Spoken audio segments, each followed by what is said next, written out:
Hey everyone, my name is Judge. Tomorrow we get the Sunken City mini set, which means not only do we get 35 brand new cards, but the arena gets a full new set rotation, different expansions coming in, new meta. Going to be a good time, looking forward to it. In this video we're going to be taking a look at 12 new cards and review them in regards to arena, see what they're going to mean for the meta, see how good they are. We're going to be looking at Priest cards, we're going to be looking at Hunter, Demon Hunter, and Mage in this video. So let's hop right into it, starting with a Priest card, 4 mana spell, Drown. And it's a shadow spell. Put an enemy minion on the bottom of your deck. So Priest pretty much gets a 4 mana Entomb. If you have Dredge, you can look for the minion you drown and whatnot. You can trade for it. You're probably not going to end up seeing the Entombed minion, so maybe it's like just an Assassinate. Either way, Priest loves to have an Assassinate. Just a really nice, efficient, reasonably costed piece of hard removal that can only have an upside. It's also a shadow spell, which can yield a lot of synergies for Priest. I'd say this card is just a better Assassinate, which is incredible. Priest is going to love this card. An extremely, extremely strong piece of hard removal for Priest. Four attack minions are not safe, so your Shadow Word Pain, Shadow Word Death play around is not going to work against Drown. Super, super strong hard removal for Priest. Next up, Priest card, 4 mana, 4/4, rare, Battle Cry, Dredge for your opponent. Set its cost to 6. Disarming Elemental. I absolutely love this design. I'm a big fan. This is a very interesting card. 4 mana, 4/4, normally a little bit on the unplayable side in Arena. And even though you get to Dredge for your opponent, and perhaps make their card unplayable, you still don't develop a lot of tempo. So you give your opponent the chance to catch up a little bit in tempo by playing a different card. Maybe they never need the card you Dredge for them, and they end up just overwhelming you with tempo. I still think that this effect is well worth the maybe 1 stat off a Yeti, right? Not that Yeti's amazing, but it's playable. And I think that this effect is extremely strong. Just nullifying, completely removing a card. Like a 4 mana, imagine a 4 mana 4/4, your opponent discards a card. Of your choice, maybe even. Not quite. Or you choose one of, 3 cards, discover a card and discard it. That's almost what this is. And that effect is extremely strong. There's going to be times where you get unlucky and you hit all your opponent's late game, and it's going to be 4 mana 4/4, maybe not really do a whole lot. And that's going to be unfortunate. But I think that most of the time this is going to make a card nearly unplayable. And, you can make sure they're not drawing their curve piece. Just a fantastic, fantastic effect. I think this card will be extremely good. I think the loss in stats is well worth the effect. Looks very fun. Looking forward to picking that up. Really looking forward to that one. Lastly, for Priest, we get Herald of Light, 3 mana, 3/4 Naga. Battle Cry, if you've cast a holy spell while holding this, restore 6 health to all friendly characters. So once again, we see a 3 mana, 3/4 with an upside, which has always been good and continues to be good. This card is completely fine. I think the effect is strong. I don't think the effect is maybe as strong as people might think. The amount of times you actually get a ton of healing on your board is maybe a little bit rare, but all you need to do is hit 1 minion and heal it for 3, and this card is already still so good. The earlier you can do it, the better. If you play like a Holy Smite would be a huge one because it's a nice cheap activator for this. But you're not always going to have holy spells, so it's a 3 mana 3/4 with a big upside. It's not often you're going to be healing like 3 minions for 6 health. But I think the amount of tempo you gain for this makes it well worth 3 mana. I think it's going to be a very strong card.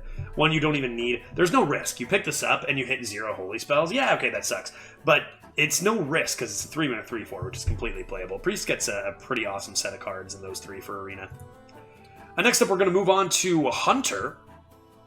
First up, we have a 3 mana spell called Shell Shot. It's rare and it reads, deal 3 damage to a random enemy minion, repeat this with 1 less damage. So you deal 3 damage to something random, then 2 damage to something random, then 1 damage to something random. And, you look at this card and you say, okay, 3 mana, deal 6 to the board. Maybe it can be paralleled with Power Shot a little bit. You know, if you do happen to have a cheap spell damage piece, this becomes insane. With 10 damage, then it's more like a, you know, double the effect of full-blown evil. Maybe similar to a 1 hit of full-blown evil, which is good, right? I think this is a good card. I think this card is better and more versatile than Power Shot. I don't think, you know, you're not going to get spell damage too often in Hunter. If you do, great. I think it's strong. I think that, you know, you compare it to something like Deadly Shot, where Deadly Shot kills an 8/8. This doesn't kill an 8/8. It can only kill something with 6 health. But I think that in the, like, mid-game, like, say, turn 5 or 6, you can set up some value trades that make this Shell Shot really good. Maybe you leave something with 3 and something with 2 on the board after making some value trades to keep your stats, and then play this. And I think that could be good. I don't think it's an insane spell. I don't think it's like a game-breaking spell. I think it's something that could be fine to pick up. I don't think this is going to be something you draft and you're like, oh, darn. It's a, you know, I think it's going to be a strong spell that, with the randomness, is going to be a little inconsistent, but overall just good, because it deals quite a bit of damage for the mana. So it's a good card. It's also, the thing is, it's a 3 mana spell that doesn't go face, which, you know, Hunter wants to be working on going face. But if you're looking to just get a few value trades to keep some stats that can then go face, this will be decent. And we have next K9atron, cute little 2-mana 2/3 mech, little doggo. Battlecry Dredge. If it's a 1-cost minion, summon it. This card's great. I mean, there's already a 2-mana 2/3 Dredge pirate that has no other effect, and it's a very solid pickup in Arena. Now you add, if it's a 1-cost, you summon it immediately. Play this on 2, get some extra stats on the board, start going face, that's amazing. You don't see a 1-cost minion, it's still a good card. This card seems great. It's got the mech tag to trigger stuff like Amalgam and Gorilla Bot A3. It's going to be a very, very strong card. Really big fan of this. 2-mana 2/3 on its own. Yeah, you know, the River Croc has gotten a little bit worse over time, but it's still playable. It's still curve. So I think this card is extremely good. Looking forward to picking up some mechs in Hunter. And lastly, for Hunter, we have Ancient Krakenbane. 3-mana 3/3 Naga, Battlecry. If you've cast 3 spells while holding this, deal 5 damage. So yeah, it's you know, pretty clear. This card is not very good if you haven't cast 3 spells while holding it. If you have cast 3 spells while holding it, this card is fantastic.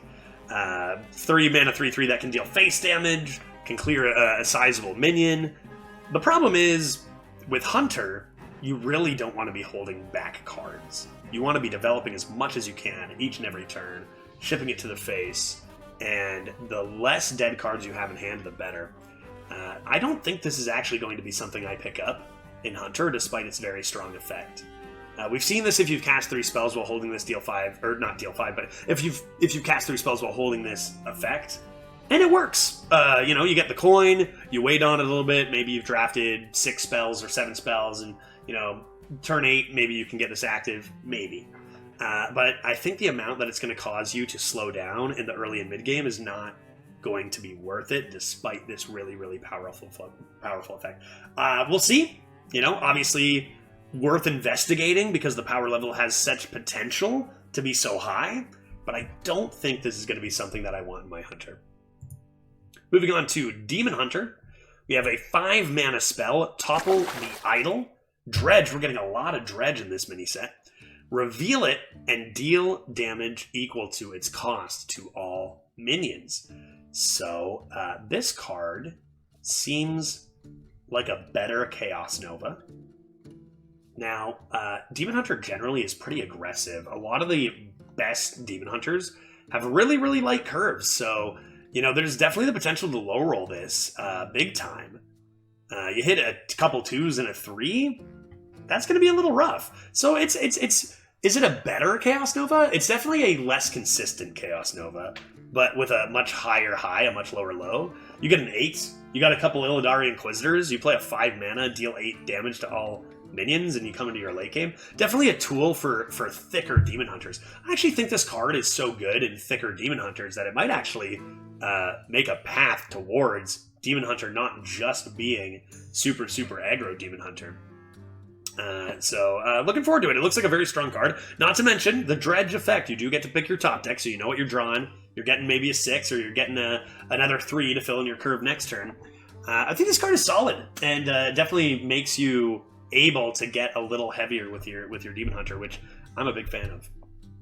Next up we have Fossil Fanatic, 2-mana 2/2. After your hero attacks, draw a Fel spell. Okay, so this isn't the first 2-mana 2/2 with a text that says after your hero attacks. And the other 2-mana 2/2 that summons 1/1s when you attack, Battle Guard, Warn, Sworn, Battle Sworn, Battle Guard, Sworn. You know the one I'm talking about. It summons 1/1s, and I think you'd much rather have stats as a Demon Hunter on the board early than you'd want a Fel spell. So this, though, has the advantage where it doesn't need to be played on turn 2 or 3 to be at its peak. It can just be a little bit of a value tool later on, turn 6 or whatever, mix in a hero power, and get your value train rolling. 2-mana 2/2 is pretty low stats, though, for this kind of effect. It's a 3-mana 2/2 draw card, which, you look at Cabal Courier, 3-mana 2/2 discover, that card's fine. This one, you know exactly what you're going to get, and you have the chance to snowball with a couple of Fel spells. I think this is going to be much worse than the other 2/2, but I think it still looks interesting, right? I mean, obviously depends on what Fel spells are going to be in the next set. It looks like a fun piece, but not necessarily, honestly, a super strong one. Just I think it's going to be fine. It's going to be fun to draw your spells. You're going to be very sad if you draft this and you get no Fel spells, though, for sure, because it's just really low statted. And lastly, for Demon Hunter, we get a 3-mana 3/4 with an upside. We've seen that a few times in this mini set. Herald of Chaos, Lifesteal, Battlecry. If you've cast a Fel spell while holding this, gain Rush. It's a Naga, and I'm going to go ahead and say this does not need the Battlecry to just be an amazing card. 3-mana 3/4 Lifesteal it's incredible in Demon Hunter. You get to utilize your hero power more, your really strong hero power more with this Lifesteal effect. I don't even care if this has Rush. This card is amazing, and I'm going to be picking it up all the time. You cast a Fel spell as Rush, even better. Great. It's even stronger. But that is much less relevant to me than the Lifesteal on this. 3-mana 3/4 Lifesteal, extremely solid piece for Demon Hunter.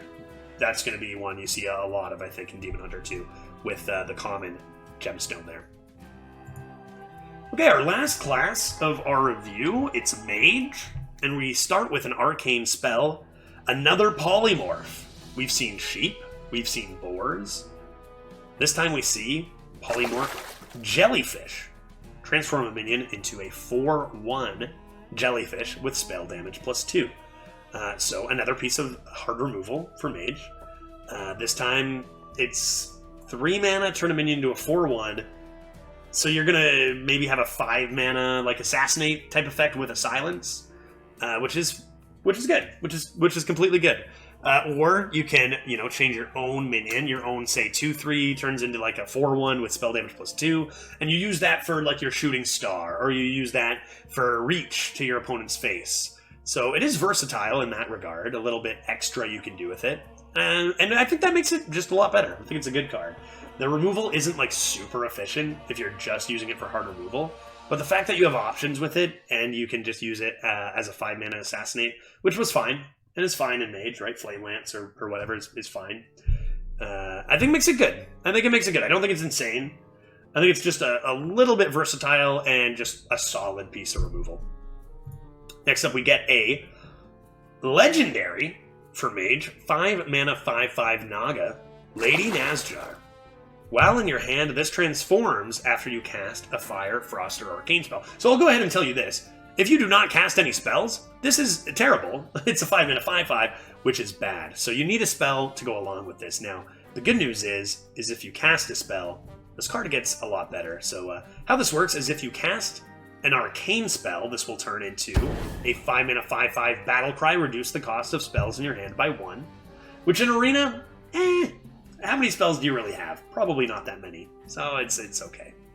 If you cast a Frost spell, then it becomes Battlecry, gain 8 armor, which is, better Shield Maiden, which is good. It's fine. That's better. I think that's better than the Arcane. Seems solid.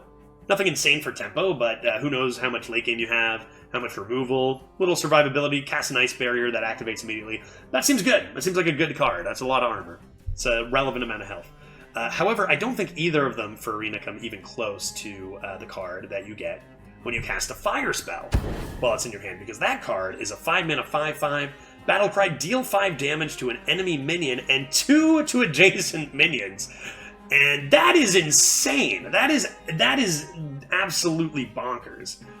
In fact, I would say that if you're drafting Lady Nazjar, you are seeking out fire spells, because this card just obliterates your opponent. It's a 5-mana 5/5 that casts a mini meteor. Just easily, by far the best of those three. Insane amount of tempo, insane amount of removal. That is disgusting. Disgusting if you cast a fire spell. So we'll see how many fire spells are in the next rotation, because if there's, a couple of cheap ones, this is going to be just nuts. Worst case, you have to just gain 8 armor. And yeah, it's okay. But you're definitely looking for a fire spell with this one. That is wild. And our last card of the review is a 2-mana 2/2 Submerged Space Rock. It's an elemental, and it's got Death Rattle. Add 2 arcane mage spells to your hand.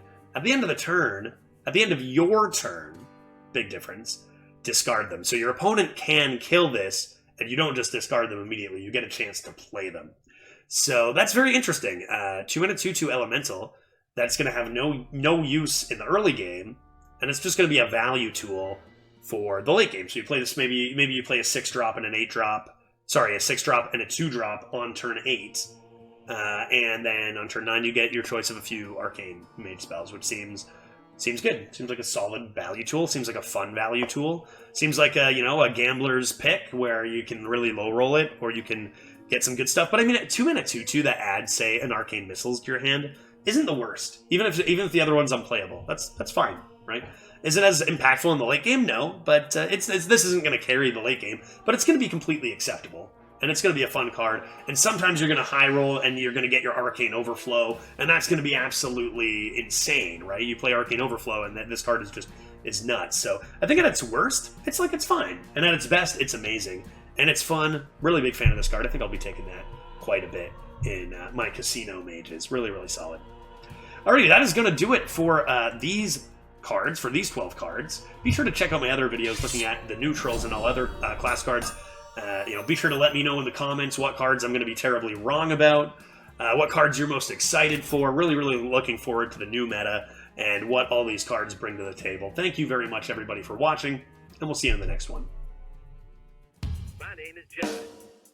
Whose name is Judge? My name is. Whose name is Judge? My name is That's a silly name. Judge. Okay, that's enough.